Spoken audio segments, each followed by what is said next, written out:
இன்னைக்கு ஒரு பஞ்சாயத்தோட வந்திருக்கேன். இந்த பஞ்சாயத்துக்கு என்ன பண்ணலாம், இதுக்கு சரியான தீர்வு தான் என்ன அப்படின்னு சொல்லிட்டு உங்ககிட்ட கேட்கலான்னு தான். போன மாதம் நான் கேஸு புக் பண்ணேன். கேஸ் புக் பண்ணும்போது அவர் சிலிண்டரு எம்டி சிலிண்டரை வாங்கிக்கிட்டு ஃபுல் சிலிண்டர் கொண்டு வந்து கொடுத்தாரு. டெலிவரி பாய் கொடுத்துக்கிட்டு வழக்கமாக எப்போவுமே அவர் 30 ரூபா எக்ஸ்ட்ரா சார்ஜ் பண்ணுவார். கேட்டால் ஏதாவது ஒரு காரணங்களை சொல்லுவார். என்ன சொல்லுவார்னா, வண்டி என்னது, நான் பெட்ரோல் நான் போட்டு ஓட்டுறேன், இவ்வளோ தூரம் எடுத்துகிட்டு வரேன், வெயிலில் எடுத்துகிட்டு வரேன், இதெல்லாம் ஒரு டீ செலவுக்கு தான், அப்படி இப்படின்னு சொல்லிட்டு ஏதாவது ஒரு காரணம் சொல்லுவார். நம்மளும் அதை பெருசாக கண்டுக்கிறது கிடையாது. ஏன்னா நமக்கு தெரியும் இது கொடுக்க வேண்டாம் அப்படின்னு சொல்லிக்கிட்டு. ஏன்னா நம்ம ஒரு கேஸை புக் பண்ணால் அவங்க வந்து அந்த சிலிண்டரை நம்ம வீட்டுக்குள்ளே டோருக்கு உள்ளாடி கொண்டு வந்து சேர்க்குறது வரைக்கும் அந்த கேஸ் கம்பெனியோட பொறுப்பு, நம்ம எந்த ஏஜென்சியில் புக் பண்ணியிருக்கோமோ அவங்களோட பொறுப்பு. அதுக்காக தான் அவங்க நம்மள்ட்ட சார்ஜ் பண்ணுறாங்க. வெறும் கேஸுக்காக நம்மள்ட்ட சார்ஜ் பண்ணுறது கிடையாது, டெலிவரிக்கும் சேர்த்து தான் சார்ஜ் பண்ணுறாங்க. அப்போது நம்மளாக விருப்பப்பட்டு தான் இந்த 10 ரூபா 20 ரூபா 30 ரூபா கொடுக்குறோம். வழக்கமாக எங்கள் ஏரியாவில் எல்லாம் 30 ரூபா வாங்குவாங்க. நம்ம அதை பெருசாக கண்டுக்கிறது கிடையாது. நம்ம கேட்டால் ஏதாவது காரணங்களை சொல்லுவாங்க. வண்டி என்னது, நான் முதல்ல சொன்ன மாதிரி வண்டி என்னது, அது என்னது, இது என்னது அப்படின்னு சொல்லுவாங்க. சரி, ஓகே, கண்டுக்கிறது கிடையாது. போன மாதம் என்ன ஆச்சுன்னா, வழக்கம் போல் புக் பண்ணோம். அவருக்கு கொண்டு வந்து கொடுத்தாரு. 859 தான் எம்ஆர்பி ரேட்டு. அப்போது 30 ரூபா சேர்த்து 890 எடுத்துக்கிட்டு நான் 900 கொடுத்தேன். 10 ரூபா திரும்ப கொடுத்தார். கொடுத்துட்டு அவர் ஒரு வார்த்தை சொன்னார், அடுத்த மாதத்துலேருந்து நாங்கள் 10 ரூபா கூட்டிக்கிட்டோம், இந்த டெலிவரி சார்ஜ் வந்து 30ங்கிறத 40 மாற்றிக்கிட்டோம், எங்களுக்குள்ளே பேசி மாற்றிக்கிட்டோம் அப்படின்னாரு.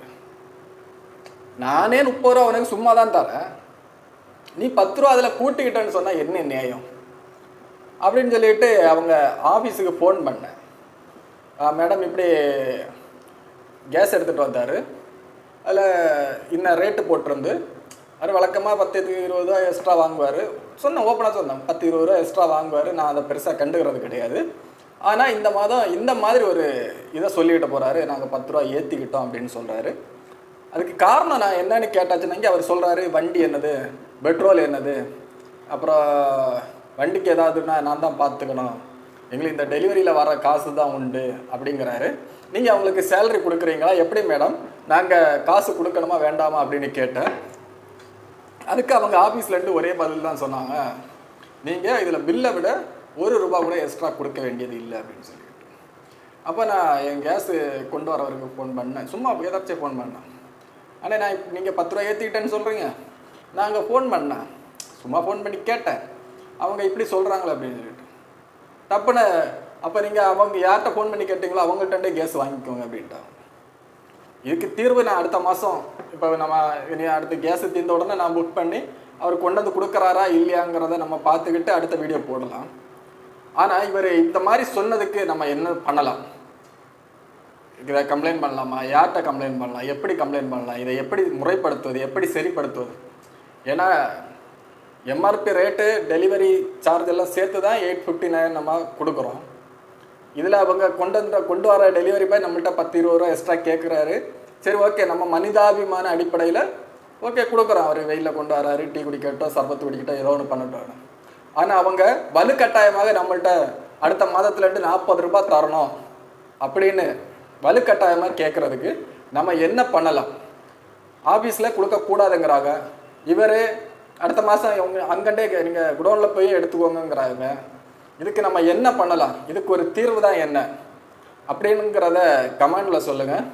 உங்களுடைய கமெண்ட் ஒவ்வொன்றும் ஒவ்வொரு கமெண்டும் வரவேற்கப்படுகின்றன. இது என் வீட்டில் நடக்கிற பிரச்சனை மட்டும் இல்லை, உங்கள் வீட்டிலையும் கூட தான் இந்த பிரச்சனை நடக்குது, உங்கள் பக்கத்து வீட்டில் கூட தான் பிரச்சனை நடக்குது. நம்ம எல்லாரும் ஒன்றுபட்டால் இதுக்கு ஒரு முடிவு எடுத்துகிட்டு வர முடியும். ஏன்னா இப்போ 30 ரூபாங்கிறத 40 ரூபா மாற்றிட்ட இன்க்ரிமெண்ட், அதாவது அந்த டெலிவரி சார்ஜை கூட்டிட்டோன்னு சொல்கிற அளவுக்கு அவங்க ஒரு முன்னேறிட்டாங்க. நம்ம கொடுக்குறதே ஒரு மனிதாபிமான அடிப்படையில், அதையும் நாங்கள் எங்களுக்கு இவ்வளோ தரணும்னு சொல்லிட்டு அவங்க ஒரு முடிவெடுத்த அப்புறம் நம்மளும் ஒரு முடிவெடுக்கணும் அப்படின்னு சொல்லிட்டு நான் நினைக்கிறேன். இதை பற்றி நீங்கள் என்ன நினைக்கிறீங்கிறத கமெண்டில் சொல்லுங்கள். உங்கள் ஏரியாவில் இந்த கேஸ் சிலிண்டரு கொண்டு வர டெலிவரி பாய்க்கு நீங்கள் எவ்வளோ ரூபா கொடுக்குறீங்க?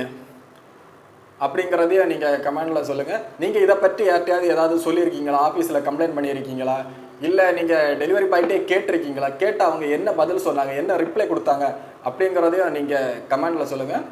இந்த நம்ம 20 ரூபா 30 ரூபா நம்மள்ட்ட நம்மளாக கொடுக்குறது வேறு, அவங்களா கட்டாயம் வேணும்னு நம்மள்ட்ட கேட்டு வாங்குறாங்க.